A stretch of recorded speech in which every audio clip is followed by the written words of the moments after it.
თუ გადაიკვეთება ისევ თქვენი გზები. საუბარია ადამიანზე, რომელიც გასულია ურთიერთობიდან, კონტაქტებიდან, ან შეიძლება დროებით არის გასული, ან უბრალოდ წასულია და აი თუ გადაიკვეთება ისევ თქვენი გზები, თუ შეხვდებით ისევ ერთმანეთს, თუ არის ამის შანსი. ჩაიფიქრეთ ეს ადამიანი. შანსები არის პატარა, შეიძლება ეს იყოს სოციალური ქსელებიდან მესიჯი, ან უბრალოდ გაგება, ინფორმაციის გაგება.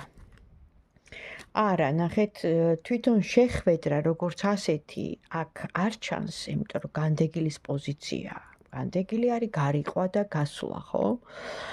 მაგრამ ის რომ რაღაც ინფორმაცია ეს ნამდვილად არის, გაიგებთ და შეიძლება მომდევნო თვეს, ანუ აი მომდევნო თვეს, ეხლა ამ თვეში არა.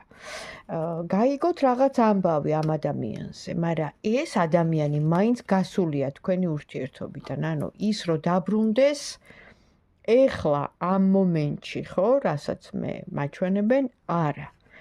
ამბავს იგებთ, უბრალოდ გასულია ეს ადამიანი თქვენი ურთიერთობიდან, ხო და რაღაცა აქ დამოკიდებულება, მიჯაჭვულობა, მატერიალური რაღაც თემები უფრო მძაფრად არის, ხო? უკანონო კავშირები შეიძლება რა ვიცი, ყველაფერი ერთად, იმიტომ რომ დაბალი ვიბრაციების კარტია, ჩემო კარგებო და ეს ადამიანია ასეთ მდგომარეობაში, ხო?